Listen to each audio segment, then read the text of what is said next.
guys, what's up? I'm Mary Richardson, rapid transformational therapy practitioner. I help people get unstuck from anxiety, regardless of why you have the anxiety, how long it's been in your life, where it came from, regardless of everything you've tried to get past the anxiety. I help you move forward from that point. In this video, I'm going to talk about how do you explain anxiety to your significant other, to your family. This is for regarding how do you explain it to adults, not how you would explain it to children, but how do you explain it to people you're closest to. That can be really, you think it's a simple thing to try and explain anxiety to your significant other, but it's really not. Personally, I've had anxiety a lot in the past, and I've found different coping mechanisms that work for me, and I've also been able to get to the root cause of it and understand where it came from, why I still had it in my life. And every now and then it still creeps up, but I realize the responses I have to it, and I can go back to the things that help me overcome it. And it gets better and better and better. So what used to take me months to get over, even years, I went from a point of not even realizing I had anxiety, not even realizing what it was for me, because I understand what it looks like in other people. I understand, panic attacks. Under the anxiety umbrella, there's panic attacks, OCD, fears and phobias, generalized anxiety disorder, and of course the depersonalization, derealization. So I understand what it is for other people, but I didn't have an understanding of what it felt like in my life and the ways I was coping with it. And I've experienced DPDR, depersonalization, derealization. I've experienced generalized anxiety. I've experienced a panic attack. I had one, I think once it was really severe, and then I was able to work through it, get past it. So I've experienced a lot of these firsthand, so I really understand how it feels, and sometimes we can be poor self-observers, so we don't even understand that we're under anxiety until we look at what we're doing. For instance, one of the things I used to do is I would feel anxiety and not realizing that something had just triggered it. I would do things like distract myself, deny I was feeling upset. I would run errands. I would vacuum in the middle of the day. I would just try to distract myself. And in running a business, I finally realized, wait a minute, why am I vacuuming in the middle of the day? What's going on? And then I sort of deconstructed it to understand, oh, okay, so this really upset me. It triggered my anxiety, the anxiety. If you say we own it, right? And owning anxiety is not a good thing. So always refer to it as the anxiety, because you don't want it to belong to you, right? Hopefully you want to get rid of it as quickly as possible.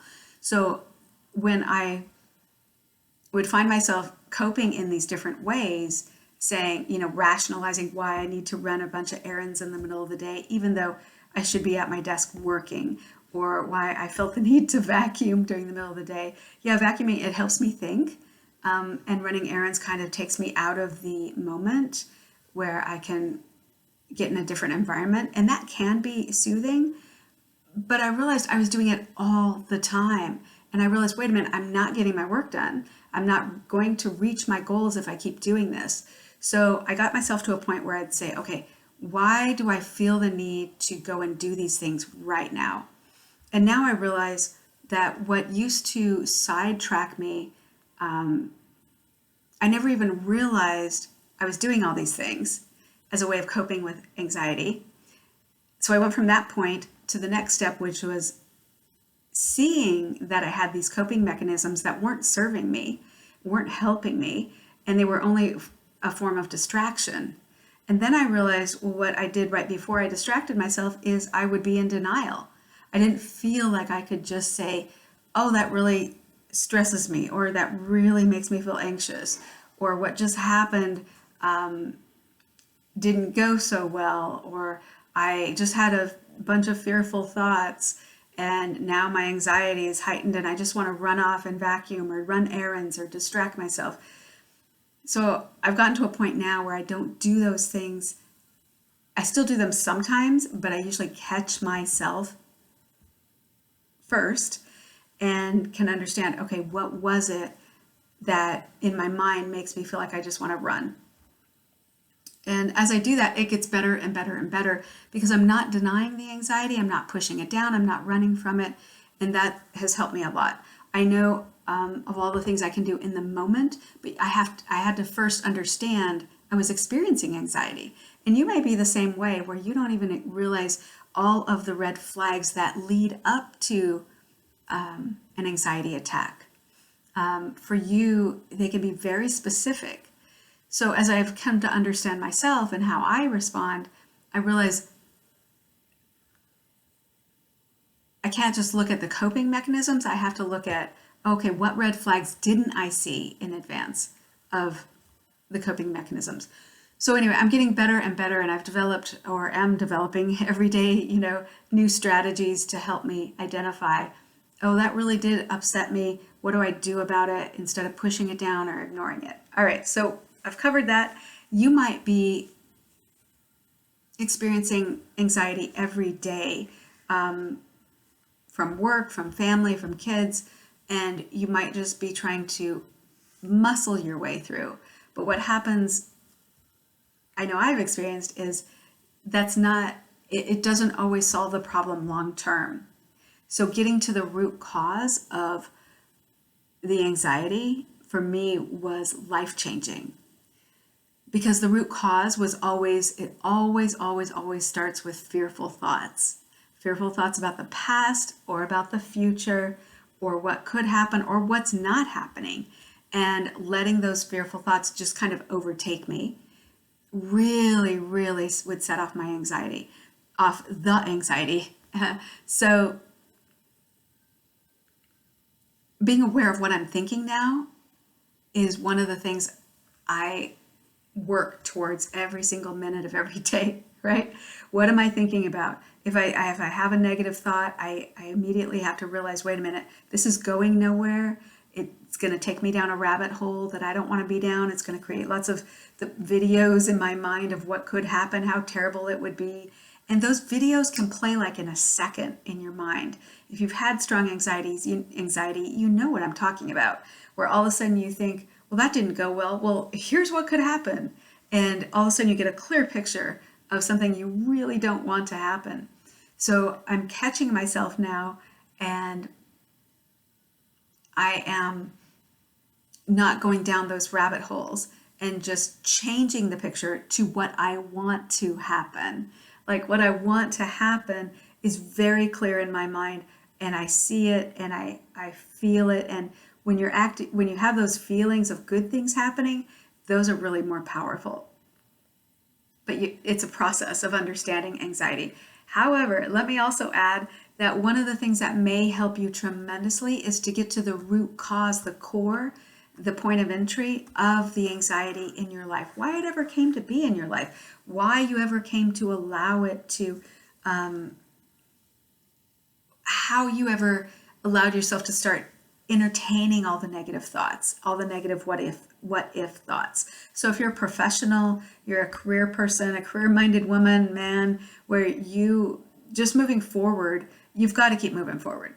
You just can't stay in bed all day. Like you have to keep moving forward. So you probably have your own strategies, your own techniques, and maybe they're not serving you well. Maybe the anxiety just keeps coming back, and you want to get to the root cause of it. Well, that's where I can potentially help you, because I do rapid transformational therapy. It is hypnosis. It's aimed at doing hypnosis with loads of extra tools and a powerful technique to get to the root cause very, very quickly. So I want to talk about a new program I have that you might be interested in. So I'm going to put that in another video a little later. But this new program is amazing because it is hypnosis, but it's really geared towards more analytical people, professionals who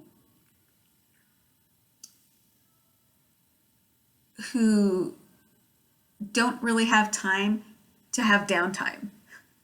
So where you want to get the problem solved really quickly. And that's exactly like me. I don't want to spend time reconstructing all of the anxiety in my life. I just want to get past it. And if you're that way too, check out my new video, and I'll post it soon.